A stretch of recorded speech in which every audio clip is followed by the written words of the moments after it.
Okay, ready? So we are in the historic palace of Naples. Right now it is rammed with everybody to hear what the next America's Cup is going to be like.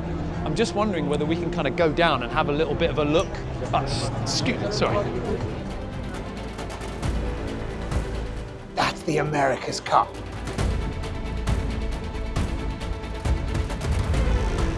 Reach me right, so just give it a little bit. Welcome to Inside America's Cup, where we are going to go under the surface of one of the most competitive and secretive sporting events in the world and take a look at the decisions that make the difference between winning and losing. Coming up on Inside America's Cup. The game has been to hate the other guy. Absolutely. Somewhat of a rebuild for us as a team. Rivalry are going to continue on the water. Alinghi, Team New Zealand. It's old-fashioned, but it's changing. I think this is the biggest change in the America's Cup in many hundreds of years. We're in Naples to talk to the 5 teams who are set to compete in the next edition of the America's Cup, AC38. And shortly, we're going to be going in there, into the Royal Palace of Napoli. And we're going to be talking to the key players behind this announcement, the America's Cup partnership, and try and find out exactly what is going on, because the race to win the next America's Cup has already begun off the water. This is it. It's a competition like no other. It's all about the decisions that you make now. Even though the boats are not lining up on the waters of this Italian city, they're already trying to jostle for position as to exactly who is going to be lifting that trophy by the time we get round to the big sailing race. It's quite a setting inside the Royal Palace, and I think it speaks to something about the gravity of the event. These 5 teams who have come together to form this America's Cup partnership, it feels like a really big moment, because it's normally been the winner, the challenger, everybody else scrapping it out, and there's been incredible fights that sometimes has been really great fun to watch and other times have been spoiling the competition. And supposedly now we're into this new era where 5 teams are working together, sitting on a board with an equal share, and the decisions get ironed out. And is that really the truth? Have we really got to a point where these fierce rivalries that have ended up in court cases and millions of euros spent are now all just a thing of the past? Are they just great mates? And I think to understand how momentous that might be, if that is indeed the case, you've got to understand how long it's taken to get here. Now, the history of the America's Cup is far too dramatic for me to sum up in just a few moments, but we're going to try. And of course, I know I'm going to simplify something and I'm going to miss out your favourite moment. So please, feel free to put it into the comments and point out that you know more about the America's Cup than me, which might indeed be right. But anyway, let's give it a try. Competing teams have been racing for the America's Cup for 175 years. But unlike other sporting events, the Olympics, football, Formula One, just about anything else you can think of, the winner doesn't just win a trophy. The winner of the America's Cup gets to run the show. They can pretty much set the rules of the game with a little negotiating with the first team to challenge, officially known as the Challenger of Record. And then anyone that wants to join the challenge for the America's Cup after that has to accept that the deck is stacked against them. That's what makes it perhaps the hardest sporting competition in the world to win. Challengers are always forced to search for tiny gaps in the rules that could give them a chance. But upsets are rare. Over 175 years and 37 America's Cup competitions, there have only been 4 nations who have won: the United States, Australia, Switzerland, and New Zealand. And the list of losers is long. It's one of the reasons the America's Cup has been a technological arms race as well as a sailing race. The introduction of foiling was an attempt to exploit a loophole in the rules. And for better or worse, a modern America's Cup boat bears only a distant relation to the kind of sailing that most of us have access to on conventional boats. And the Cup has only got more and more secretive as more and more of the boat is hidden out of view or in lines of computer code. In this high-tech era, the current dominating force has to be Emirates Team New Zealand, the current holders of the Cup. They've won 3 times in a row after retaining the old mug in Barcelona 2024. If this next edition, AC38, had been the same as all the others, that would have given Emirates Team New Zealand the usual advantage over the other challengers. But they're going to do this differently now. Each competing team will be getting a vote on any decision about how the cup is won, creating a very different dynamic between the teams. And that all brings us here today in Naples, Italy, where we know the next edition of the America's Cup, AC38, is going to be held. And we've got 5 of the teams here in the city today to be announcing the America's Cup partnership. It's an enormous change in the history of the America's Cup. I mean, this is it. This is at the America's Cup partnership, and we are in the most incredible venue. Have a little look at this. This gives you a little bit of an idea as to how, I don't know what, like the atmosphere, the importance, and also how the city of Naples is kind of getting behind it. We are here to try and sneak into rooms like this and to get a little bit closer to the action and to the drama and to what's actually going on behind the scenes for this next cycle of the America's Cup. But the bit that we want to sneak into is this bit over here. There's a huge queue to get into the theatre, but perhaps we can try and find our way through. So this is... All right, this is the theatre. This is the point where we're going to make the big announcement. And they've lit it beautifully with these crescending waves, of course, going down on the side. But probably the biggest impression isn't so much the splendour of the room, it's the number of people that are crammed in here. And the next evolution, the America's Cup partnership, is here. The future belongs to those who shape it. Welcome to the future.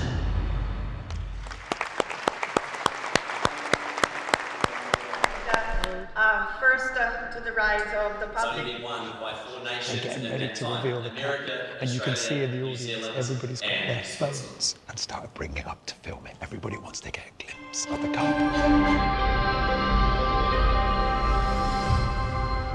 Ladies and gentlemen, the America's Cup.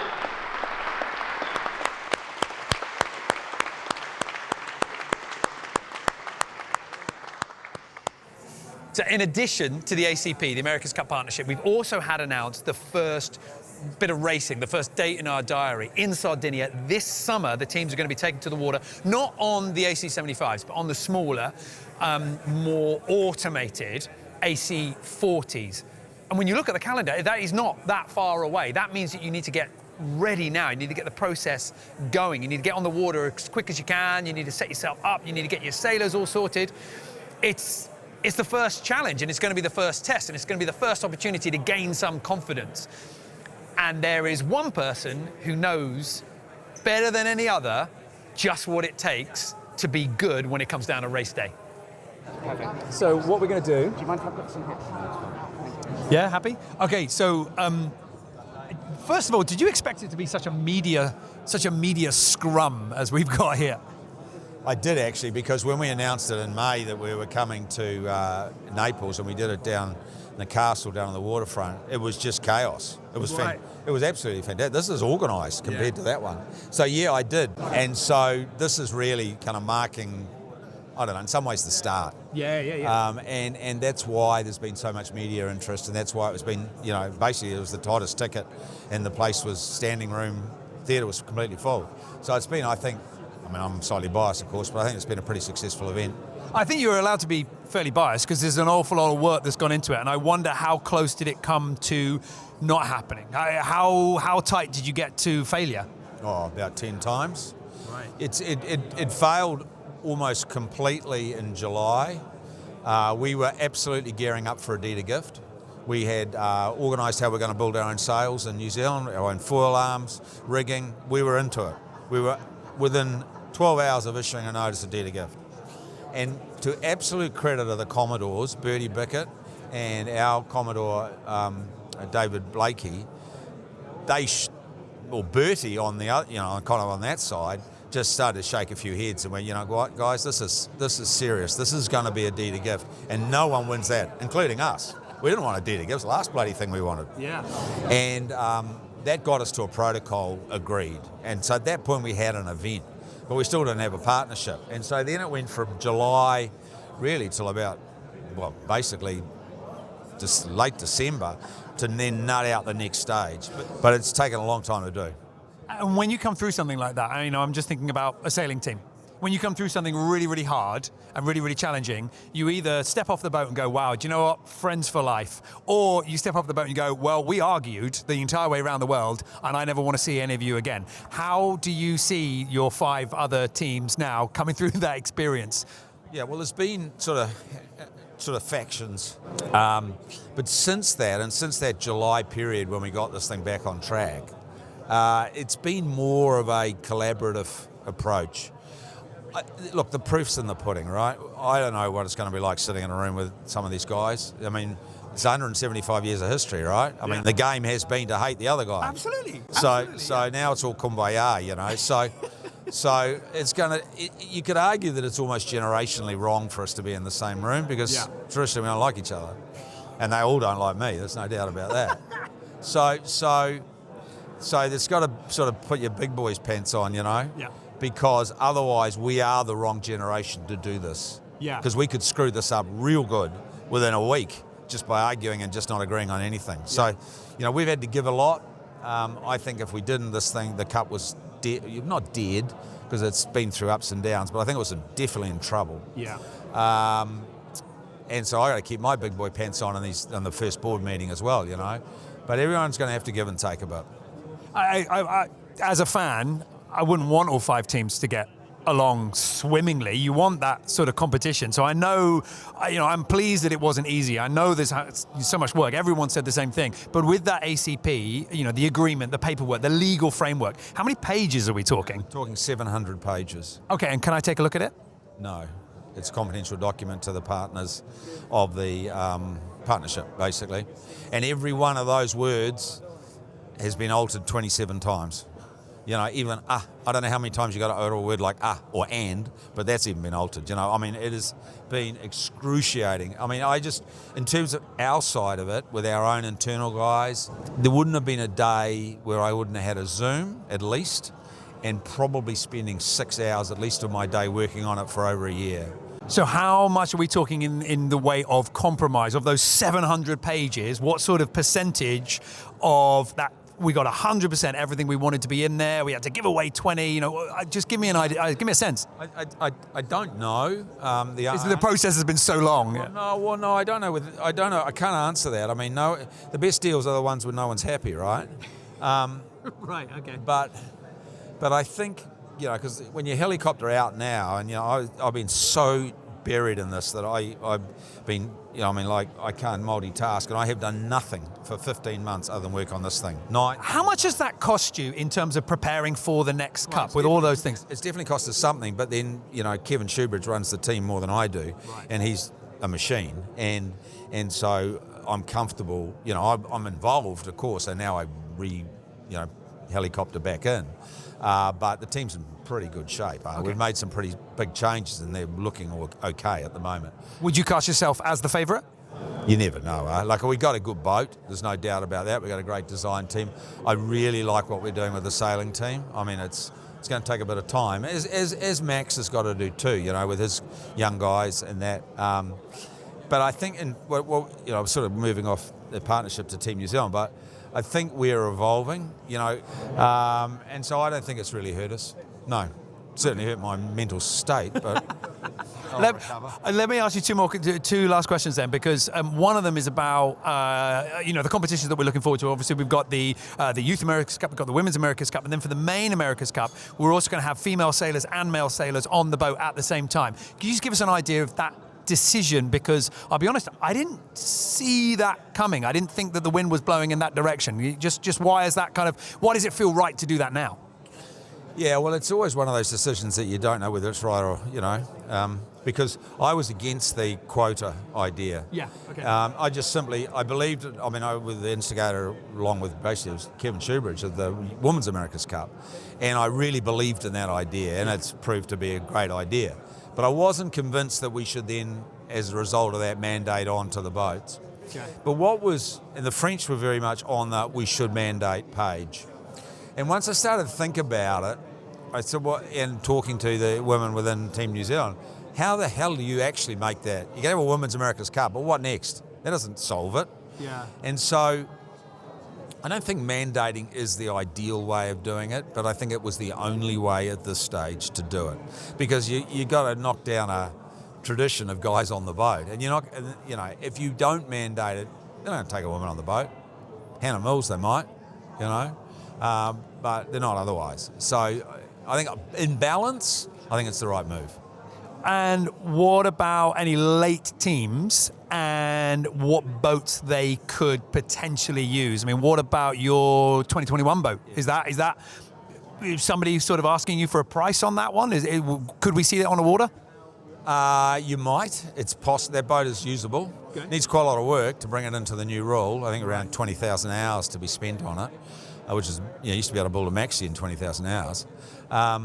But it's possible. And yes, of course, there's teams asking about it. You got the Australians, you've got the American team, Riptide, that guy, Chris Paul's trying to get it together, sort of Mascalzoni kind of hovering around. If there is to be an extension on the protocol date, that is not something that we can now do with the Challenger record, which we could have done the last 175 years. Yeah. Now there will be a board decision, and I think that'll be a discussion. Then we have our first board meeting on Thursday. If you look at the normal cycle of America's Cup, it's normally about 4 years. And if you say that it's now beginning of 2026 and the next one is in 2029, you're actually already in cycle for 29. Right. So there's some pretty big calls that got to be made, and they need to start now. And I think that the fans are the ones that, for you guys, I'm sure, for the sponsors, yeah. But the fans, myself, we stand to benefit, right? I'm looking at all the information that's coming out today and I'm thinking, good racing, 5 boats, lots of stuff. I know what to look forward to. Is that a part of this that makes you feel quite happy? I know you don't owe anything to the fans, but... Oh, no, I disagree with that. I think we owe everything to the fans. Any sport will say that. Yeah. I think we owe a lot to Naples too, and then we owe a lot to the Italian government. We've got to be careful though, because if we're not SailGP. We don't want to be SailGP. That's got its place in the world and good on it. Sure. And this is different. This is a technology race. So if we turn it into every week and bloody whatever, that is not the right way. And I don't think there's anybody involved that thinks that would be the right way. Okay. But we do need more cadence. So it's kind of a balance. You've got to have time to develop a fast boat using technology. You don't do that overnight. But you still need to go racing because you got to feed the fire. So we got to find that balance. And in this cycle, we're doing that with 2 or 3 regattas this year, and then the main event next year. But honestly, the main event starts in May next year. That's tomorrow, in terms of America's Cup thinking. For a guy that's normally pretty cagey, pretty slick, very businesslike, it feels as if Grant Dalton through this entire process has been really not worn down, but had his kind of facade worn away.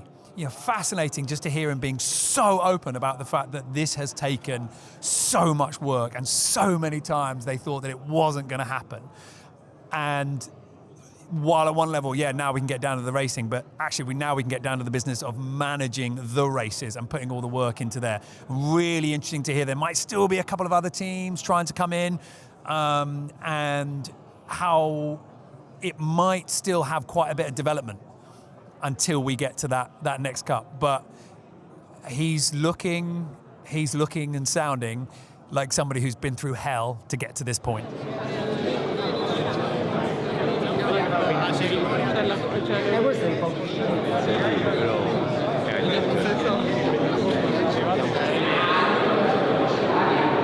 Emirates Team New Zealand are the holders of the Cup, but of course there's also the challenger of record, and that is Great Britain and Ben Ainslie. So looking a little bit ahead then, for you guys, obviously since the last Cup, as a Brit, thanks very much, best result we've had in a very long time, Barcelona, wonderful. But there's been an awful lot happening for you, for the team, since Barcelona. change of backers, all sorts of stuff going through. And I imagine that you're not on the easy street now. There's a lot more work to do. So just give me where are we now? Where are we with GB1? New name, new team. How does it look in terms of being that powerhouse that you want it to be? Yeah, so you're right, a lot of changes. We brought in Oakley Capital, Peter Dubin's obviously leading that team, and that's been a really interesting process. I talked about that from the investability perspective, but also just quite interesting to get a different perspective from just outside of the sporting world, right? Running successful businesses, successful teams. How much is it now? How much have you had to be a businessman rather than a successful sailor? Well, yeah, the last 14 months, it's been all about that. Yeah. Whether it's the partnership or trying to get the deal with Oakley across the line. It's been a lot of work. It's been fascinating, a bit frustrating at times, but ultimately we got the deal across the line. So it's somewhat of a rebuild for us as a team. Critically, we've got Dylan Fletcher back in, leading the sailing team, which is a big move, and clearly he's one of the top sailors in the world right now. You can see that with his performances in Sail GP. We've got Hannah Mills on the youth and women's side. So we've got some great leadership in our sailing teams, and we've got to build that youth and development squad for future cups. And I think that's also what's interesting with this biannual cycle, that you are looking not just next year, but you're looking 2-3 cycles ahead as well, and you can commit to that. And then on the technical side, we've got Nick Holroyd, who's come back in and is leading the technical team, has been leading the technical team since Barcelona. We learn a huge amount from our partnership with Mercedes. Clearly we're not with Mercedes anymore, but like I said, we've learned a lot from that, and it's about now taking the real positives from that relationship and a lot of the skills and tools that we develop with them, and then taking that forward with a smaller team. I'm just trying to pluck up the courage to ask this question, because I know this isn't exactly what you want to talk about, but as a fan, as an opportunity to come in here and talk to someone like yourself, I've got to ask it. With the ACP, you've got to use your old boat. Yeah. Where is your boat? What boat are you going to be using? Because things get a little bit, I'm an outsider looking in, but it's not quite so straightforward. Well, it's pretty straightforward for me. I mean, maybe not for other people, but that boat and those assets are very clearly Athena assets. They always have been, and that's why they're under our control. They're in Barcelona at the appropriate time. We'll send them here to Naples, and that's pretty clear. Now, there might be other people out there, I don't know who, have a different opinion on that, but that's how it has always been and is currently the case. And what about yourself for the next Cup? Where will you be?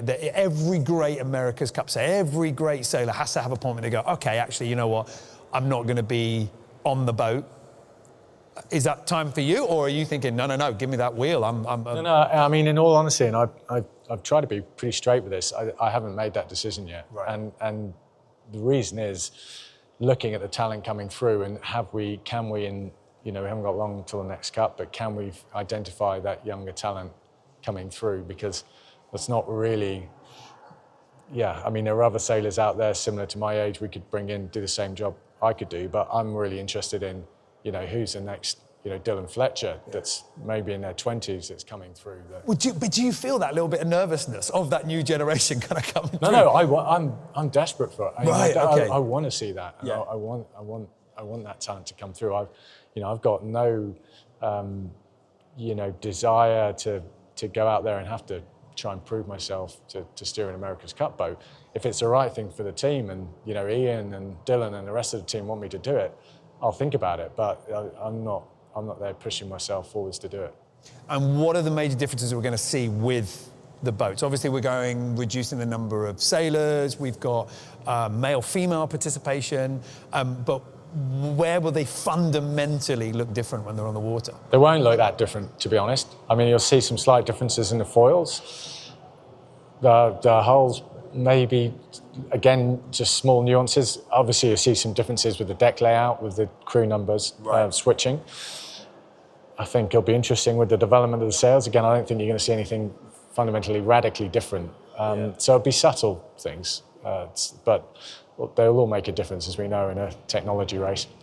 Out of the 5 teams that we've had here, who's been the most enjoyable to work with, getting this over the line, and who's been the one that you're like, oh, God, yeah, these guys are holding out? Or at least if you can't tell me, has there been anybody that you, when the phone rings, you think, oh, not them again. This has been really hard. There have been a couple of moments that, I'm not going to name any names. I think it's, again, you got to give everyone credit. It's taken all of the teams to get this across the line. So I'm not going to sit here and bag anybody, because everyone's had to really push the boat out, if you pardon the pun, to get this across the line. I think, the ones probably I'm impressed with are Luna Rosa, who've just done a good job of quietly just getting on with things. And, they've just relied on us finally sorting this out, which we have. And in the meantime, they've just been quietly, like I say, developing the team and no doubt working very hard. So I think that's, whilst I guess for them there was some risk that we didn't actually ever get it across the line, it's now put them in, I would say, in pretty good shape. And that will be a fascinating story if they can actually go out and win the Cup on home waters. So last sort of big brave question, for me anyway. How does the ACP and how does the deed of gift, how are they compatible, or are there some wrinkles there to be ironed out? Because I'm not a lawyer, and I haven't seen the ACP, right? I mean, I don't think I'm going to see the ACP. Yeah. But how does that work? Yeah, it's a good question. It's a very relevant question. I mean, ultimately, the ACP is working within the deed of gift. Yeah. What we need to do, ideally, is potentially to amend the deed of gift. We don't have to. Would it be nice to? Probably. Again, I'm not the legal expert. We've had, so more lawyers than you can shake a stick at looking at this thing, and they've done a great job. And so we're confident with where it stacks up legally. Do we need to change the deed? I think that's yet to be decided.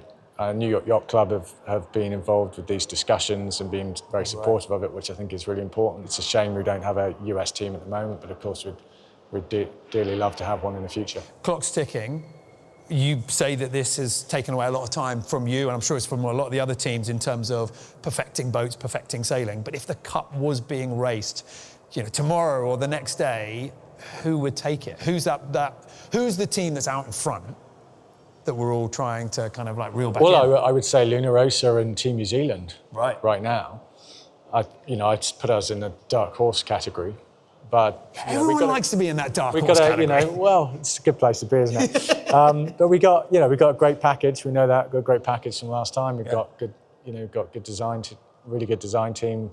Got great sailing talent. Bringing Ian Walker in, I think he'll bring a lot of energy. And I've been seriously impressed. He's only been with us for a couple of months, but already really impressed by his input. And he knows about competitive sailing on many different fronts, be that Olympics, America's Cup, Volvo Ocean Race. So he's a technical sailor. Yeah. Like I said, I think he's got good people skills, and he's really determined. He really wants the team to win. So that's the kind of leadership we need. And everybody's got to stick with their hulls. Everyone's got to stick with their boats. From your point of view, you had a boat that did very well. Amazing performance. Do you sort of go, well, works well for us? We're looking pretty good. Was that something that you were very happy when everyone kind of agreed to that? Yeah, I think that's right. For us, it's a good move, certainly in terms of the funding. It really helps to keep the budget down for this next cycle. And like I said, we've got a good package. Obviously, we need to design a fast set of foils, develop the aero side of things and the control side. If we can do that, do a good job of that, then I think we can be really competitive. So it's obviously been a pretty tough year for Ben Ainslie and the British team. They did so well in Barcelona, and then the whole breakdown of everything between them and Ineos, and clearly it sounds like there's a good few wrinkles to still iron out with that. So I can totally understand how this America's Cup partnership would really benefit that team and seem really attractive to a group that has been on a little bit of shaky ground, shall we say, sort of financially. But of course, it's not just them, is it? There's 5 teams within this, so there's 3 other teams that have got a stake in this. We've got Luna Rossa, we've got K Challenge, the French team, and we've got Alinghi as well. So, are they happy with it? 6 months ago? you were out, you were done, but now you're here. So what happened? Well, what changed is the partnership got implemented. Right. Okay. So this is this ACP partnership, from your point of view, this is a good thing. This is absolutely what we should be doing. Yeah, absolutely. The cup was dying without it. We need to make sure that all the teams are represented when it comes to making the rules and agreeing the protocol and having a say on the measurement and also working together. The most important thing is working together to promote the sport as a whole and promote the event, the America's Cup, which is a unique competition, as you know. How friendly has it been? I think we learned something. I think modern sport taught us something. If you saw the rivalry between Federer and Nadal on the court, but off the court, they really worked together. They made tennis better. They had a friendship. They came together to interviews. They promoted the sport together, and that's exactly the same principle. I'm not saying that we're not going to compete really hard on the race course, but off the race course, I think there's a lot of benefit on working together to promote the sport. So the reason that you're here, this is you to race. This is it. We're joining in this partnership to race, or is it just to help steer the America's Cup for the future? It's both. I don't think one is exclusive from the other. Okay. Well, how ready are you? Because we haven't got long, right? I mean, like 18 months? Yeah, that took a while for the partnership to come together. But, you know, sometimes a little commando approach, you know, a little less time, less money makes you take better decisions at times. And so we're a bit in that modus operandi. We can't afford to make long, discussion about what to do and not. We just have the time we have and the money we have, and we're going to spend it right and use it well. How far off the water are you? When are we going to see you guys sort of out there sailing, training? Well, first and foremost, we need a base, because unfortunately we lost our base in Barcelona. So in order for us to start sailing, we need a setup here in Naples. Us as fans, there's all sorts of stuff that make the cup magical. What does the cup need to keep? We're going to essentially keep all the things that make the America Cup special. I mean, the duel at the end, the one-on-one duel, match racing. We'll keep most exciting boats on the planet. So there's going to be a ton of technology, and it is a technology competition. It's not one design boats. It's going to be international. It's going to be the pinnacle of sailing, and the rivalry are going to continue on the water. Alinghi, Team New Zealand, clearly we've had incredible matchup, and so we're going to carry all of that into something more sustainable that's going to produce, I think, a fantastic event. The America's Cup has always adapted to the latest conditions, and I think we are really entering into the 21st century. So now we choose, let's say, democracy against tyranny, and we should be happy at some point. And I think it's very positive for the event and for the teams, and we are very proud to be part of that game. So, but was this something that needed to happen, or was this just a nice thing to happen? No, I think it had to happen. I mean, the America's Cup lived for 175 years with this system, and I think, as you see in many other sports, changes are happening and new sports are coming in, and you have to be really adaptive and reactive. I'm not sure we would be there if this had not happened, to be honest, because for the sponsors we have, for the partners we have, it was very important to get this visibility and the look into the future of the America's Cup. Okay, it sounds like it's taken a lot of energy. No, it took a lot of energy, it took a lot of time, but as I said, can you imagine that, we changed 175 years of rules, and you have some, let's say, very rich people around the table who are used to have what they want to have. So it was a little bit different for them, I think.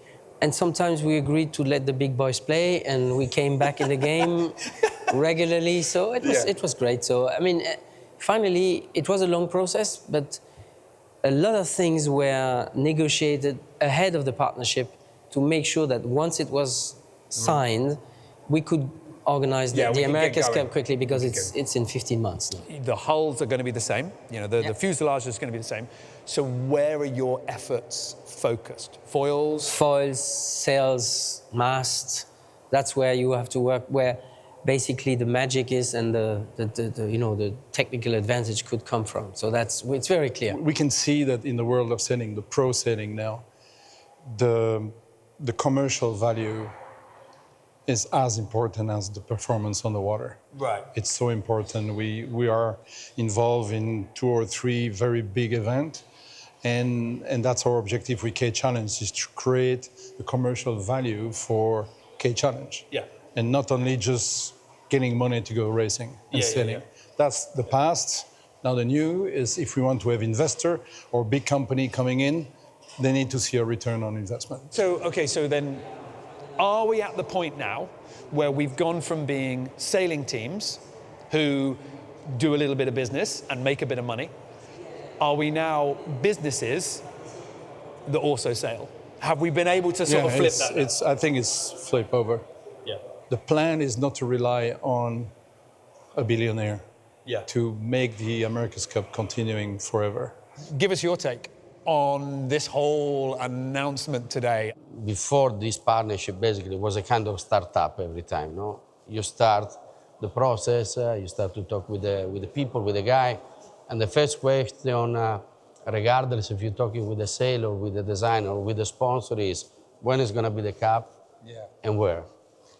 So that doesn't help the process in terms commercially, obviously, because sponsor they want to know where and when. But also for the team as well, no? You want to make a plan, you want to be able to make a plan in advance to try to be as competitive as possible. Nothing will change in terms of racing, competition, and so on. Everyone is going to be here alone to try to beat the other opponent, to try to win the cup. Sure. So nothing will change that. We will have a defender. We're going to have a challenger record as well.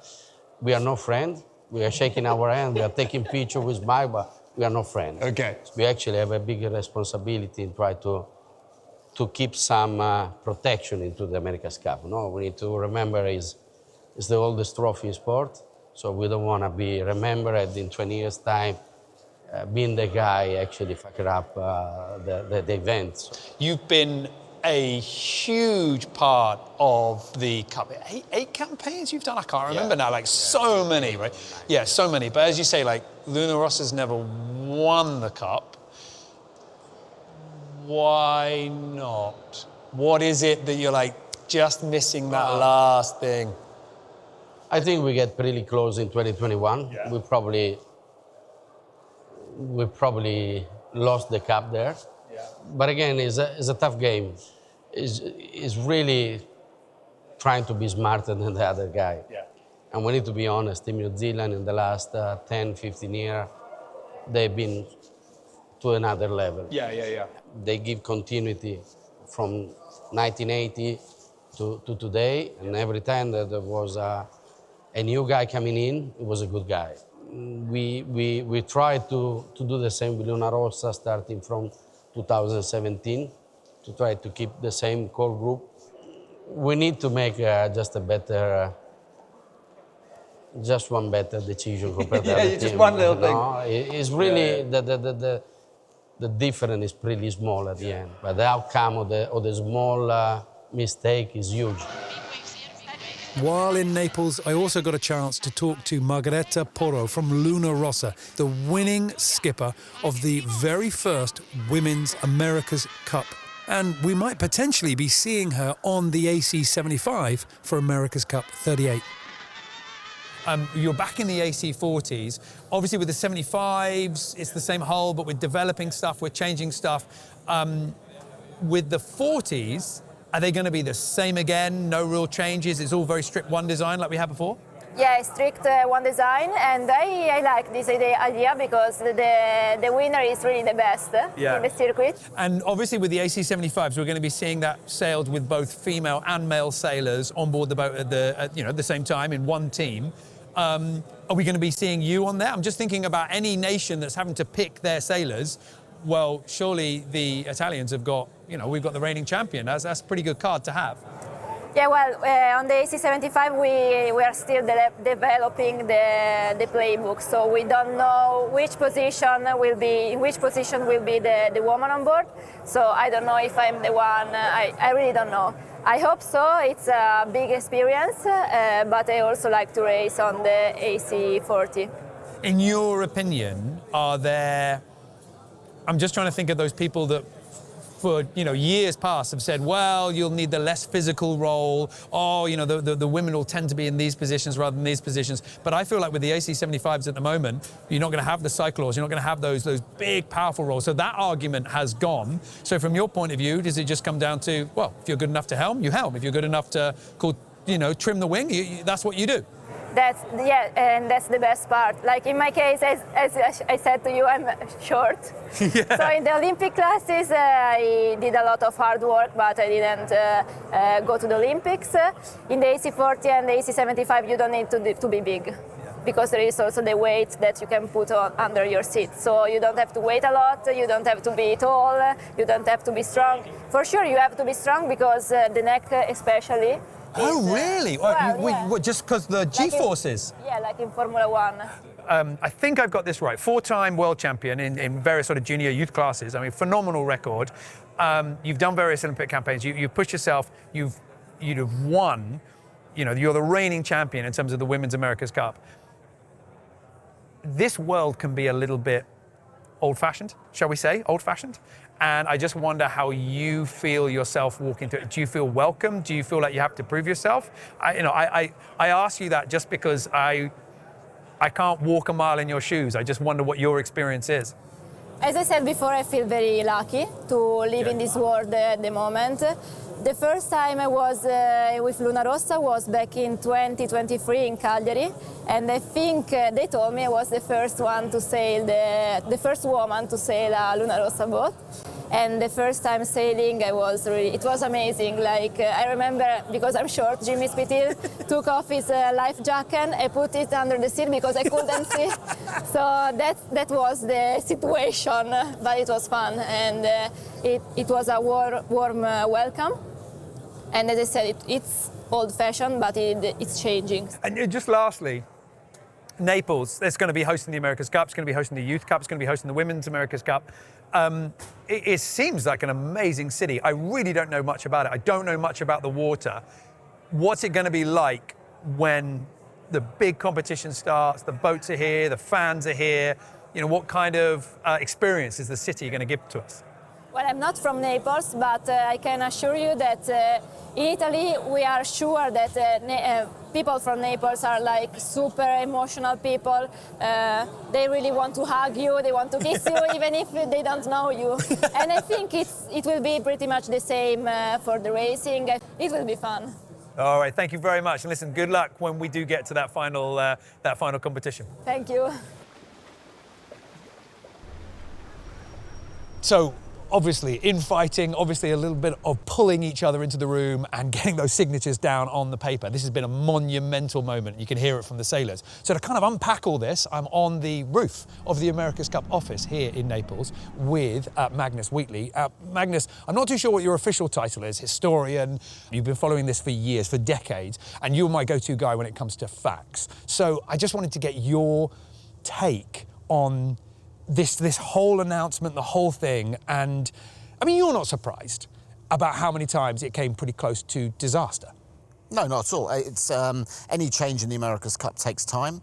There's a lot of competing interests, there's a lot of stakeholders, there's sponsors, there's commercial deals to think about. I think this is the biggest change in the America's Cup in many hundreds of years now, 175 years. The original deed of gift, 1857, was subsequently amended by very progressive founding fathers who, when they saw the competition wasn't quite what they wanted, they ruthlessly changed it.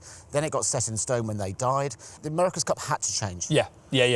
Who do you think has benefited from this? Because is this Emirates Team New Zealand going, we pulled a bit of a sneaky one here, this kind of stops everybody from catching up, or is this genuinely a good opportunity for new teams to actually be competitive? Well, there's a couple of things there. First of all, the global sporting complex has fundamentally changed. Right. And within that, America's Cup was sitting as an outlier. It's now in the fold. So it's now an investable, franchisable, buildable product. Now, Emirates Team New Zealand giving up a degree of control. Don't be fooled that they're giving up much of their competitive nature. Oh, no. They're still very much at the cutting edge. They're going a very different direction in this one, and it's all going to be about systems, controls, and whatever. So I don't believe the lie, but I do think it's the most winnable. If you're France with a good boat, if you're Britain with a good boat, Switzerland with a good boat, or Luna Rossa, you're all looking at this going, we can win this. The racecourse is going to be right here. I mean, right here. You're going to have to turn hard through the finish to avoid basically hitting that castle. And you were here in the summer with Grant Dalton, and then like when it turns it on here, it's fantastic. Yeah, sea breeze comes in, and it's one of the great amphitheatres for sailing in the world. This is in the summer is absolutely amazing. It is. Grant Dalton described it as perfection. It really is. AC-75's right there, and I have to say, I've been very privileged to sail on an AC-75. Don't rub it in. I know, I'm sorry about that. Yeah, but, you're not. And it is just about the greatest fun you can ever have. And seeing the AC-75s up close, and this is where a lot of the purists maybe are criticising it because they haven't been and seen it.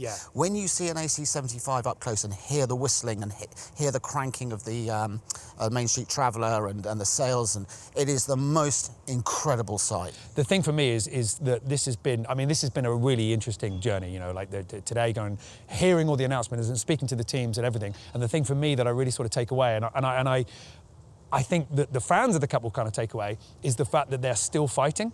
And that's a good thing, right? That's a good thing. That's what we want. We want these teams to be one step down from at each other's throat, but I want them to be doing whatever it takes to win. And, you know, they've all stressed that fact that we are not friends. That keeps the fire for me. It does. Look, I'm very privileged. I go back to the 1960s and looking at 12 metres in Newport, very dull racing. When I first saw my first America's Cup in 2003 live in the flesh, I used to get so excited about 30-centimetre crosses and speeds of 10.8 knots upwind. Nowadays, it's all changed, but there's always people who want to see ropes being pulled and spinnakers going up. That game, please go and look on YouTube because it's all there.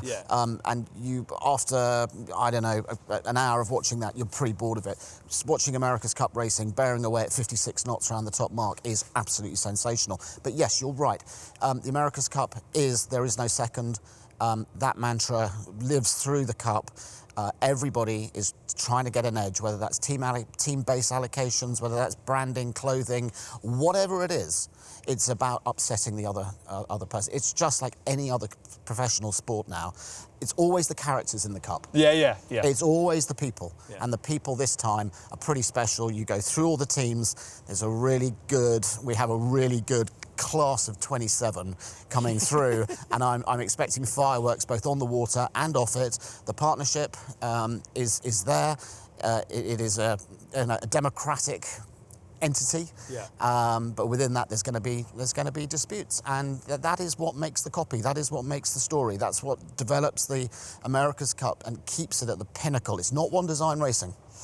They're not one design people. Right. They are. It is about gaining an edge and winning the greatest trophy in international sports, the longest running trophy in international sports. You've set it up really nicely. This is going to be, certainly in your words, and I don't think I disagree with you, hearing everybody else, this is going to be the most winnable Cup. This is much more of a levelling of the playing field than setting those things in stone. So, on the Inside America's Cup podcast, we are going to be checking in with these teams, checking in with the experts, if you don't mind a little bit of a compliment, checking in with those people that can help us understand which way this competition might be going, and trying to understand what the teams are doing and digging into all those secrets. So thank you very much for joining us this time, and we'll see you soon.